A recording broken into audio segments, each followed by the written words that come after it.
감사합니다, 사랑합니다, 행복합니다 라고 고백하는 사람은 지존하신 하나님, 그 능력자 앞에서 자기의 분수를 아는 사람입니다. 분수를 아는. 그리고 또 지혜로운 사람이 있어요.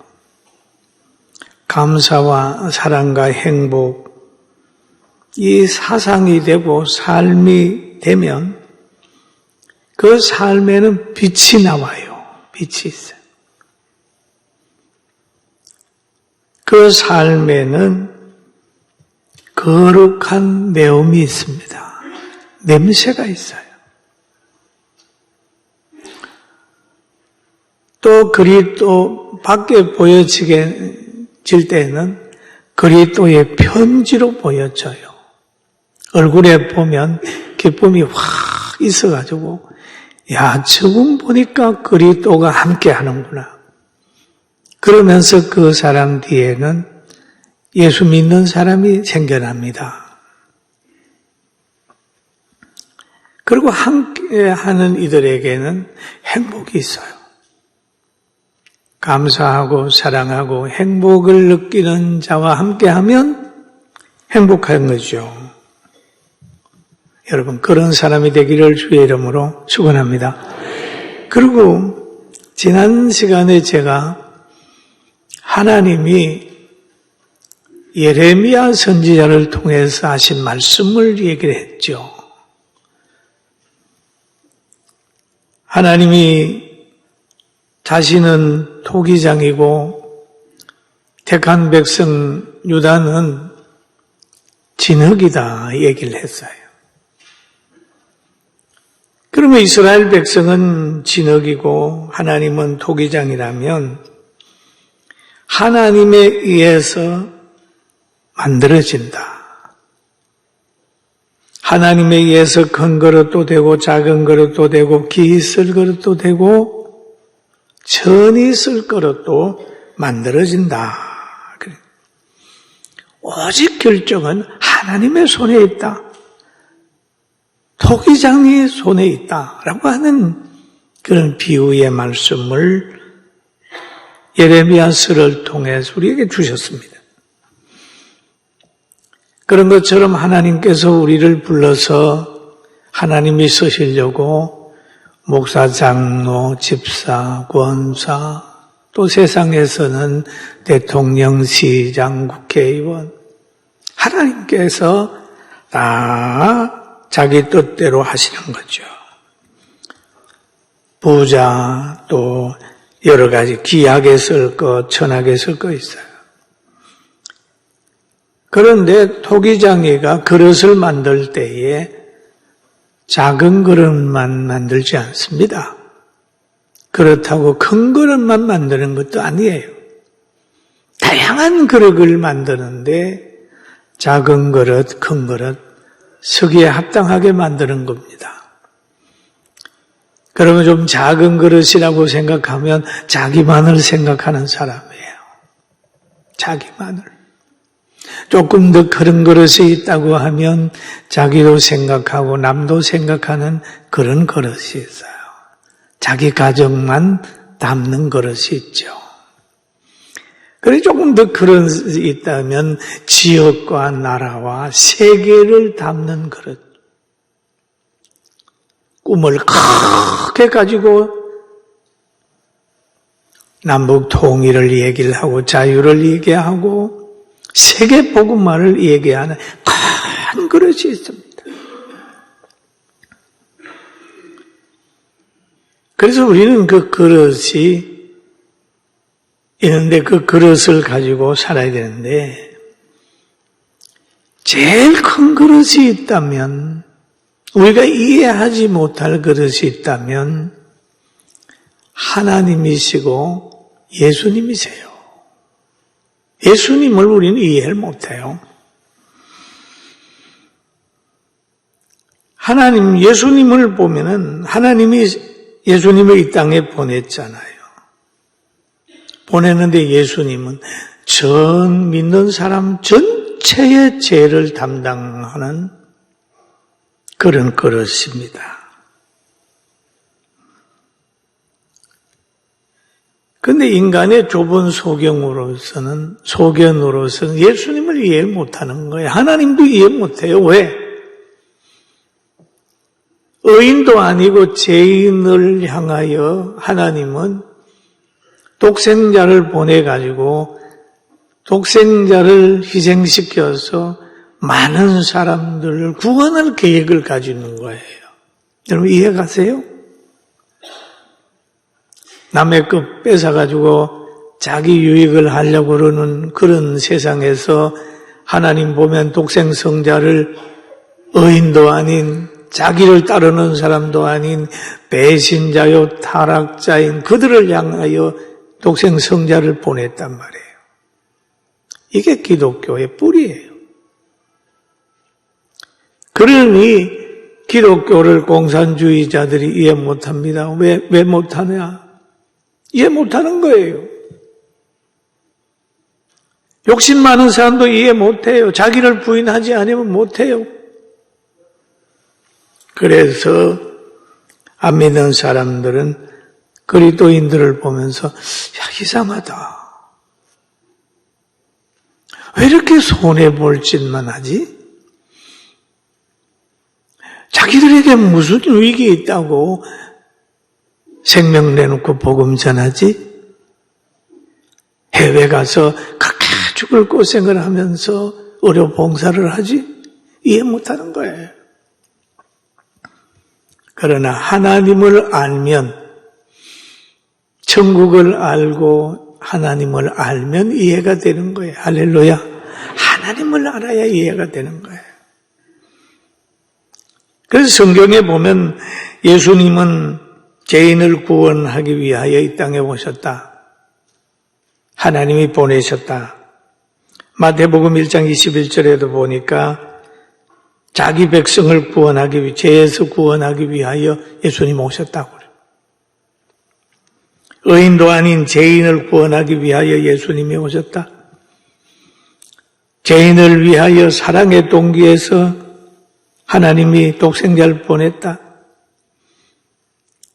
그런데 우리는 믿음 생활을 하다가 자기 자존심이 조금 상하게 되면, 명예의 으름이 있으면, 물질의 손해가 있으면 원수처럼 생각하는 사람이 있어요. 그리스도인들이 아니잖아요. 하나님은 독생자를 죄인을 위하여 주셨는데 너무 인간적인 사람들 때문에 그리스도의 영광이 가리워지는 거예요. 그리고 요한복음 3장 16절에 보니까 하나님이 세상을 사랑하사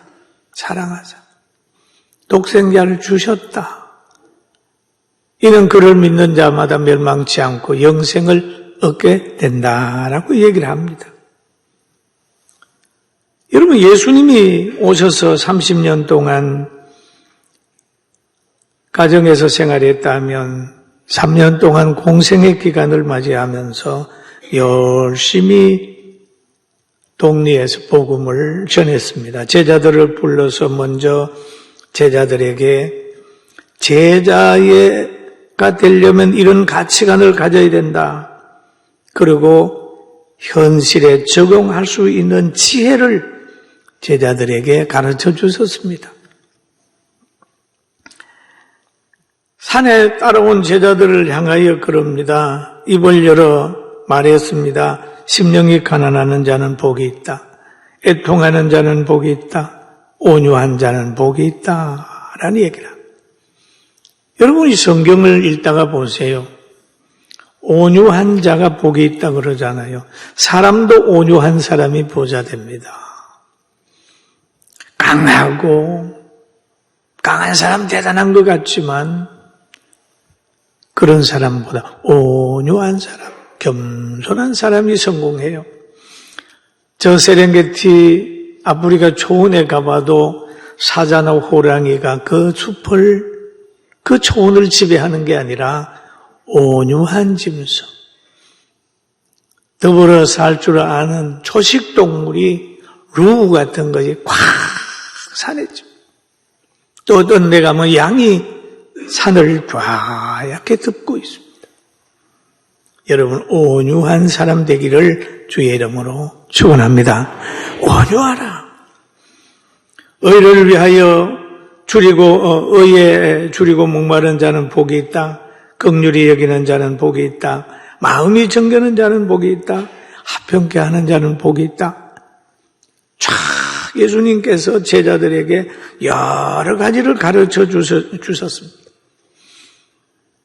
이 마음을 가지면 너희는 세상의 소금이다. 이 사람이 들어가면 세상이 부패하지 않는다. 이 마음을 가지게 되면 너는 세상의 빛이다. 빛이다. 세상의 빛이다. 여러분, 빛이 있으면 질서가 잡혀집니다. 빛이다. 그러면 제자들은 너희는 빛과 소금의 역할을 감당을 해라. 또 우리 신자들 보고도 너희는 세상의 소금이고 빛이다. 그렇게 얘기를 해요. 그 사람에게 비추어라. 그리고 영광을 하나님께 돌리고 그들이 행복하게 살도록 천국을 소유하도록 그렇게 말씀을 했습니다.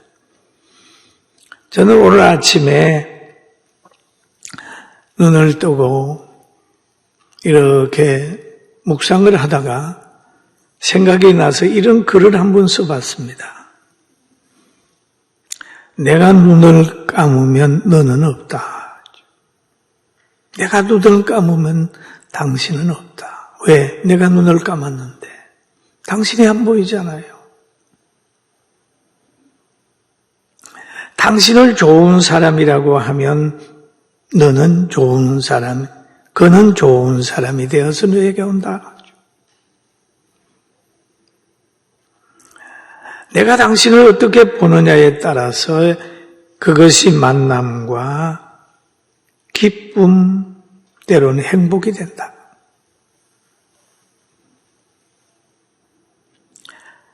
당신의 행복은 당신으로부터 시작되는 것 지혜자는 안다.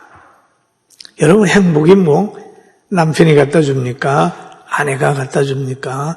부모가 갖다 줍니까? 자녀가 갖다 줍니까?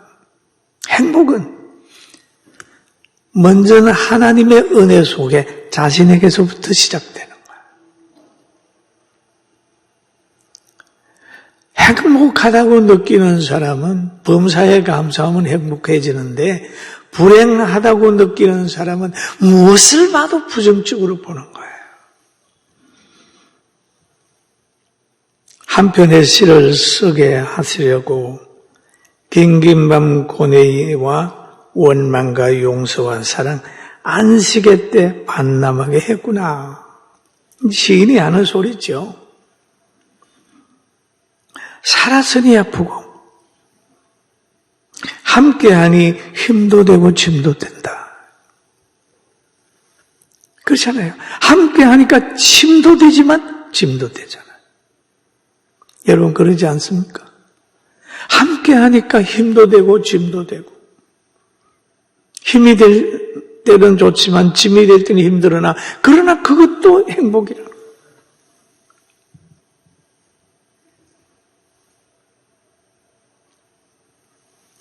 그러면서 여러분 직장도 될 수도 있고 사회도 될 수 있고 가정도 될 수 있어요. 없는 것보다 낫잖아요. 여러분 어머니들 제가 많이 만나봐요. 자녀 때문에 많이 고민하고 걱정합니다. 없는 것보다 낫잖아요. 맞아요. 아픔은 살았다는 증거잖아요. 없는 것보다 나은 것을 왜 고민만 하고 갈등만 하냐. 난 행복 잘하고 자족하고 하면서 감사하면 마음의 평강이 있으리라. 이런 생각을 한번 해봤습니다. 여러분, 이것은 뭡니까? 여호와를 여러분이 힘으로 삼고 삽니다. 여호와가 힘만 되던가요? 신앙생활하는 게 즐겁고 행복만 되던가요? 신앙생활 하는 것 때문에 욕먹고 무시당하고 박해받고 심지어 북한에서는 사형도 당합니다. 그걸 경험을 하는 거예요. 흔히들 보면 야, 신앙생활하니 좋다. 좋을 때 있죠. 그러나 신앙생활하는 건 영원히 좋은 겁니다. 이 영원히 좋은 이것을 위해서 때로는 박해를 받아도 진리를 따라가는 거예요. 할렐루야.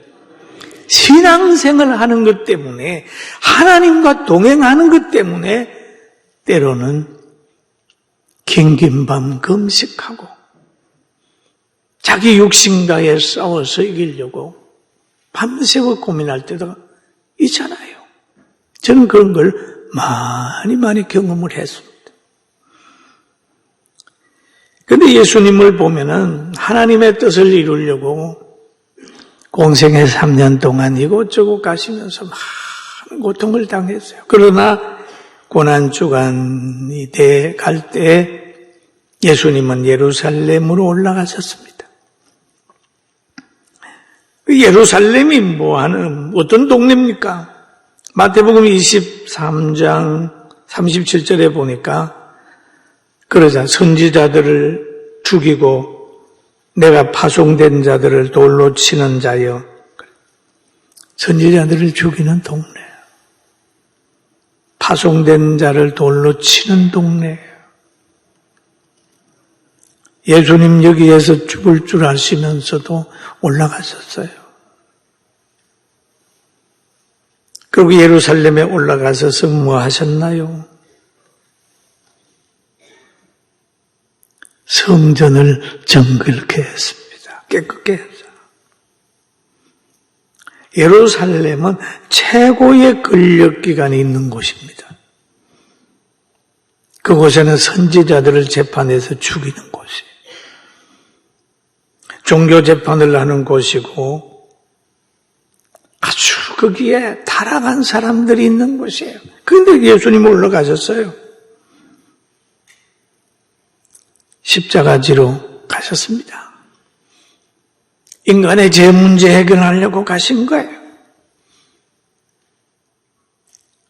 그러면 죄에서 구원할 자 있음이라고 얘기를 하잖아요. 그러면 사람들이 죄를 졌기 때문에 사망이 있습니다. 율법이 사망을 요구하는 거예요. 그래서 로마서 6장 23절에 보면 죄의 삭선 사망이요 하나님의 은사는 그리스도 예수 우리 주 안에 있는 영생이니라 라고 얘기를 하잖아요. 영생이니라. 물에 빠진 그 사람 건지려면 물에 들어가야 되잖아요. 사망을 요구하게 되니까 예수님이 그 자기 몸을 주러 가는 거예요.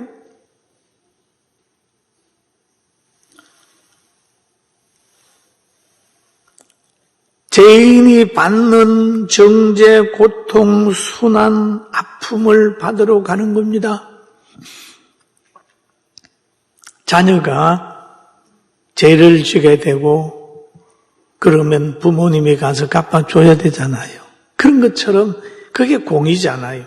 하나님께서 독생자를 보내가지고 많은 사람 구원하기 위하여 예수님 보냈는데 그 십자가지로 가는 거예요. 율법을 완성시키러 가는 겁니다. 들어가셔가지고 제일 먼저 하신 것이 뭐냐 하면 성전을 깨끗게 하는 거예요. 예루살렘에 입성하신 후에 성전을 깨끗게 하러 들어갔습니다.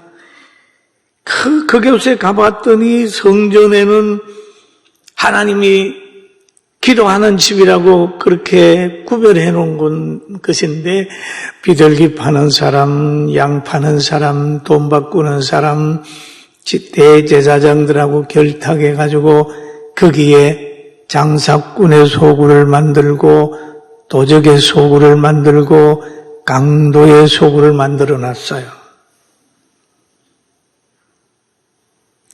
그렇게 예수님께서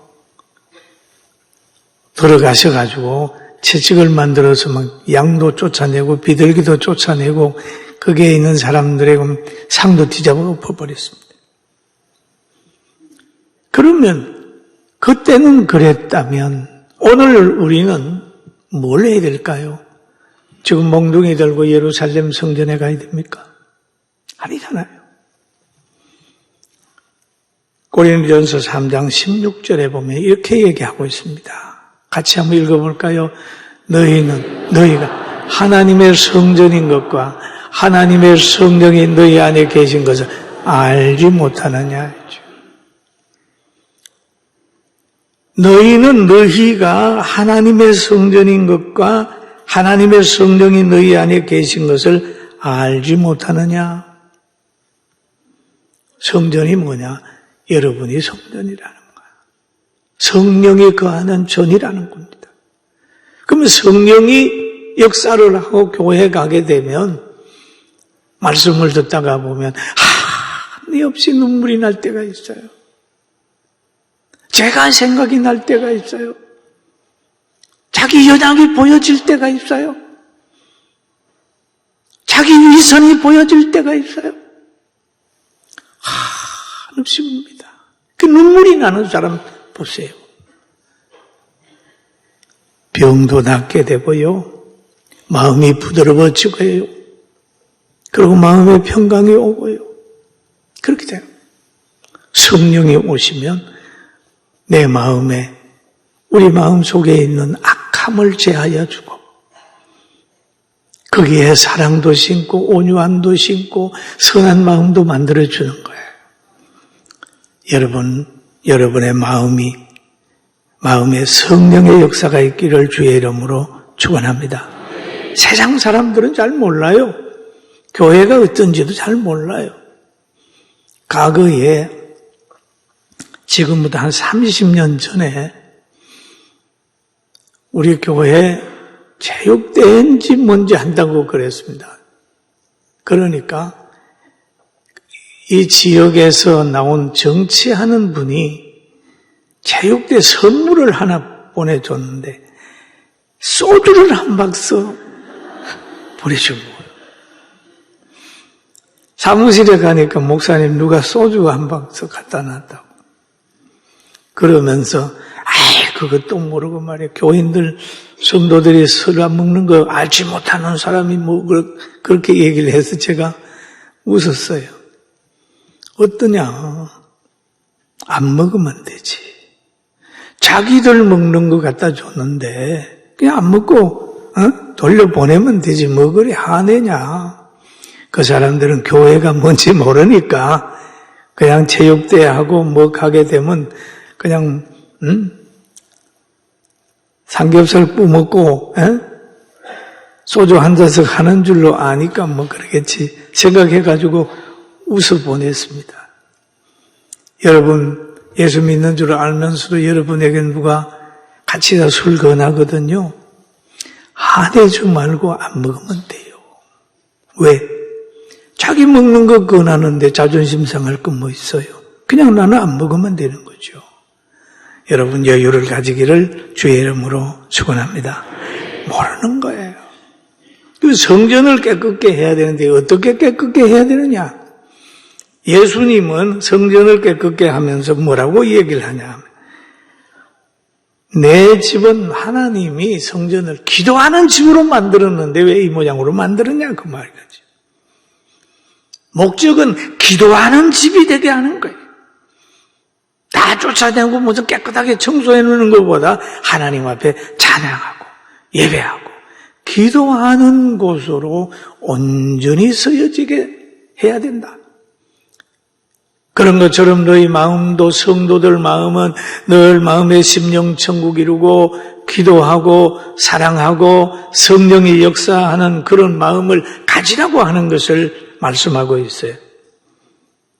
오늘 여러분 고난주간을 앞두고 우리 다시 한번 성령의 사람이 되기를 주의 이름으로 축원합니다. 성전에 들어가서 장사하는 사람을 다 내어 쫓았어요. 그러면서 하신 말씀이 내 집은 기도하는 집이라 하였거늘 너희는 강도의 소굴을 만들었도다. 이 말은 기도하는 집이 사람이 타락하고 교권주의자들이 타락하면, 성직자들이 타락하면 강도의 소굴이 될 수 있다는 얘기죠. 교회가 기도하는 집이 지금 유럽이나 영국에 가면 예배당이 술집으로 바꿔줘요. 예수 잘 믿었던 사람도요, 공산주의자로 바꿔줘요. 여운하긴 알잖아요. 전도사였어요. 우리 공산당 앞잡이들이 예수님 과거에 배제 나오고요, 교회 가서 영어 공부했던 사람들이에요. 그런 사람들도 강도처럼 변할 수 있어요.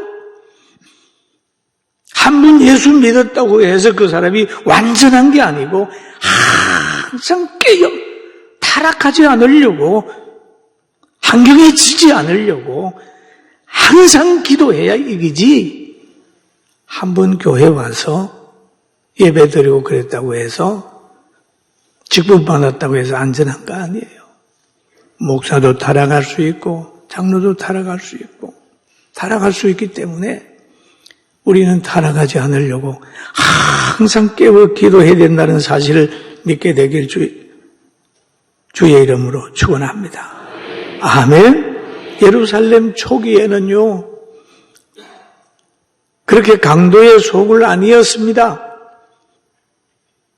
그런데 가다가 점점 가다가 여러분 신앙생활도요, 오래 하다가 보면 그만 타성에 젖어버려요. 10년, 20년 하다가 보면 감격도 없고 교회 나와서 그냥 설교 들으면서 멍하게 앉아있다가 할 수 있어요. 저도 목회 지금 46년째 하잖아요. 그러면서 지금 가만히 생각해요. 개척할 때 하고 지금 내 모습이 뭐가 달라졌는가? 개척할 때의 자세와 지금 내 모습이 어떻게 달라졌는가? 살펴보면 나이 핑계대고 점점 약해지는 모습을 저는 봐요. 주여, 주여, 처음 사랑 잊어버리지 않게 해주세요. 기도합니다. 여러분은 어떻습니까? 장로 안수 받을 때, 권사 취임할 때, 안수집사 안수 받을 때 그때 감격이 있나요? 가정에서 부부간에 결혼했을 때의 그 감격이 있나요? 부모님의 힘이 돼 가지고 막 도와줬을 그때에 부모님을 존경하고 따르던 마음, 부모님이 조금 짐이 되었을 때 지금 부모님을 존경하는 마음이 과거와 같습니까? 우리 살펴봐야 돼요. 그래서 성경은 늘 그럽니다. 처음 사랑을 회복하라 라고 얘기를 하죠. 사랑하는 성도 여러분, 우리 마음이 늘 성령의 집이 되도록 성령이 거하는 성령의 열매가 맺게 되는 그런 역사가 있기를 주님의 이름으로 축원합니다. 성전도 잘못될 수 있어요. 그렇기 때문에 우리는 늘 깨어야죠. 물량주의, 장사꾼과 결탁하는 그런 장소가 되지 않으려고 늘 노력해야 됩니다. 하나님의 의도대로 본질 회복을 위하여 노력해야 됩니다. 내 집은 만민이 기도하는 집이라고 하는 그 하나님의 뜻을 이루어 드릴 수 있어야 되고 강도의 소굴이 되지 않도록 깨어 있어야 된다는 거죠. 하나님의 성전의 건의가 회복되기를 위해서 예수님이 노력하셨어요.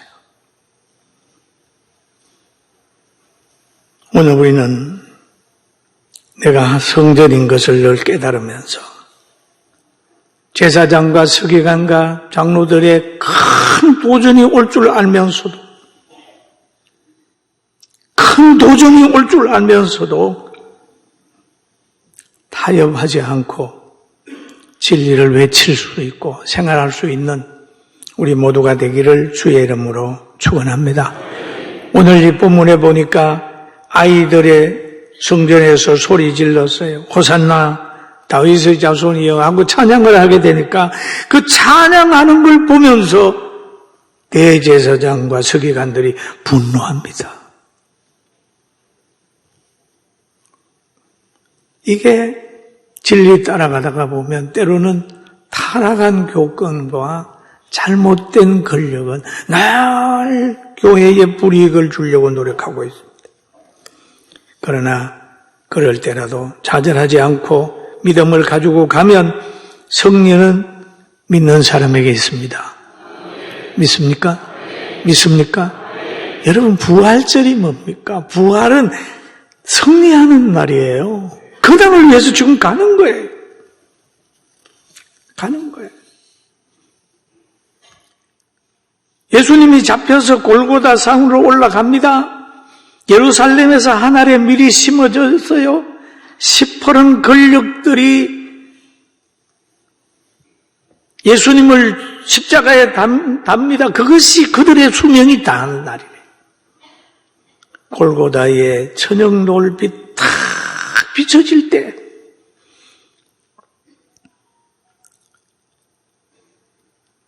예수님의 피가 나무 십자가에 흘러내리는 것을 보면서 육신의 눈을 가진 사람은 아이고 주님 실패하셨네 이렇게 생각할지 몰라도 그 자체가 부활로 가는 길목이었기 때문에 우리가 고난주간에 기도해야 하고 지금 신앙생활하는 것은 승리의 길을 가는 줄 알고 감사하게 되길 주의 이름으로 축원합니다. 믿는 여러분 안 무너집니다. 절대 안 무너집니다. 저는 46년 동안 안 무너졌어요. 앞으로도 하나님이 안 무너지게 할 줄로 믿습니다. 아멘. 약속했잖아요. 예레미야야 내가 너희에게 전한 말 전해라. 너는 거룩한 성읍이 되게 하리라. 세기둥이 되게 하리라. 무성벽이 되게 하리라. 라고 했잖아요.